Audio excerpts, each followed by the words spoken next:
Бисмиллахир-рахманир-рахим. Қазақша Құран оқу. 32-ші Әс-Сәждә сүресі. 10-шы аят. Қуылған шайтанның кесірінен Аллаға сыйынамын. Аса қамқор ерекше мейірімді Алланың атымен бастаймын. Сөйте тұра олар, сонда біз топыраққа араласып жоқ болып кеткеннен кейін қайтадан жаратыламыз ба дейді. Анығында олар қайтадан жаратылу ақиқатын емес, Раббыларымен қауышуды жоққа шығаруда. Ендеше оларға сендерді өзіне жандарыңды алу міндеті жүктелген өлім періштесі келіп өлтіреді.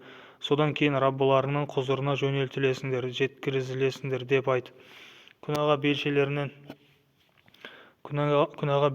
батқан күнәһарларды Раббыларының алдында бастары салбырап, жерге кіріп кете жаздап тұрған кездерін көрсең ғой. Сонда олар: «Уа Раббымыз, біз енді ғана анық көріп, анық ести бастадық. Жалынамыз, бізді дүниеге қайтара көр, онда өзіміздің һәм өзгелердің игілігі үшін игі істер істейік. Біз енді өзіңнің де өз сөзіңнің де рас екендігіне қалтқысыз сенеміз» деп жалбарынады. Егер қаласақ, әр пендені күштеп болса да өзіне тиісті тәсілмен тура жолға салар едік. Алайда пенделерімнің көбі күпірлікті таңдайтындықтан менің жаһаннамды жындар мен адамдардың барлық күнәһарларымен сөзсіз толтырамын деген сөзім, үкімім әлдеқашан бекіген. Ендеше осы күнге қауышуды ұмыт қалдырғандарың үшін жаһаннам азабын татыңдар. Бүгін біз де сендерді мүлдем ұмыт қалдырамыз, ал енді істеген күнәларың үшін мәңгілік азап татыңдар.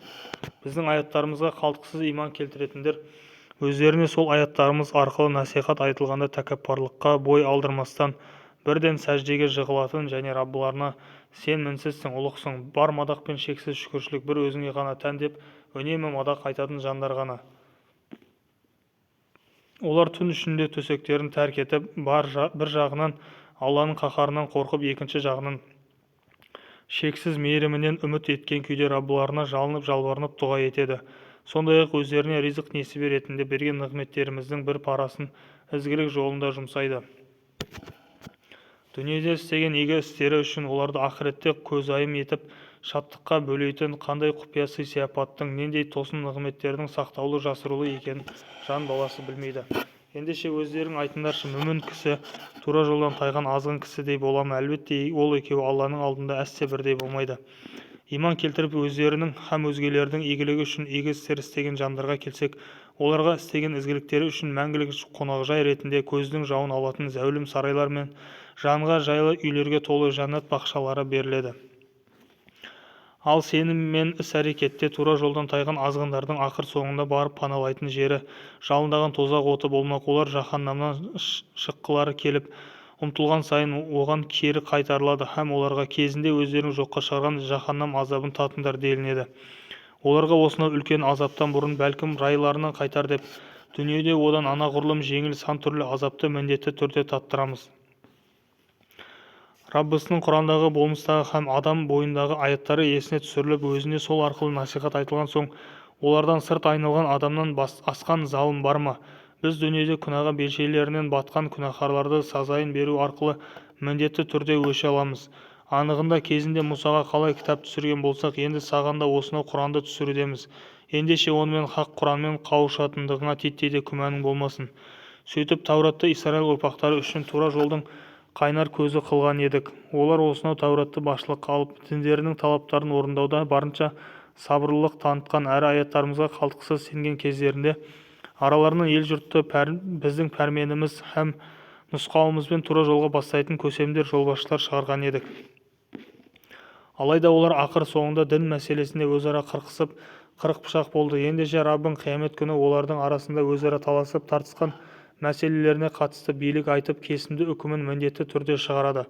Сонда өздерінен бұрын өткен қаншама нәсілдің көзін жойғандығымыз олардың мүшриктердің тура жолға түсуіне түрткі болмады ма? Олар күні бүгінге дейін солардың қираған жұртын аралап көріп жүр. Міне осының өзінде ақылға салып ойланатын пенделер үшін талай ғибрат бар. Сонда олар осынау Құран аяттарына һәм өздеріне айтылған насихатқа мүлдем құлақ аспай жүре бере ме? Сондай-ақ олар біздің кеуіп қалған өлі жерге су жөнелтіп, сол арқылы әлгі жерден малды да өздері де жеп қорек ететін сан алуан өсімдіктер шығарып жатқанымызды көрмей ме? Сонда олардың көкірек көзі ашылып, ақиқатты көретін шағы әлі келмеді ме? Алайда олар иман етудің орнына мұсылмандарды мазақ қылып: «Қане шыншыл болсаңдар айтыңдаршы, ақиқаттың пердесі қашан ашылады?» дейді. ендеше оларға ақиқаттың пердесі ашылатын күні күпірлікте қасарысқандарға амалсыздан еткен имандары түк те пайда бермейді, әрі оларға мұрсат та берілмейді деп айт.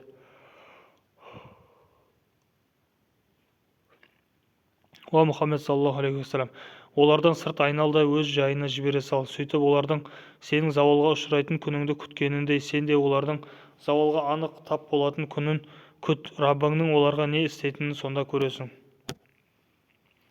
Садақаллахул азим.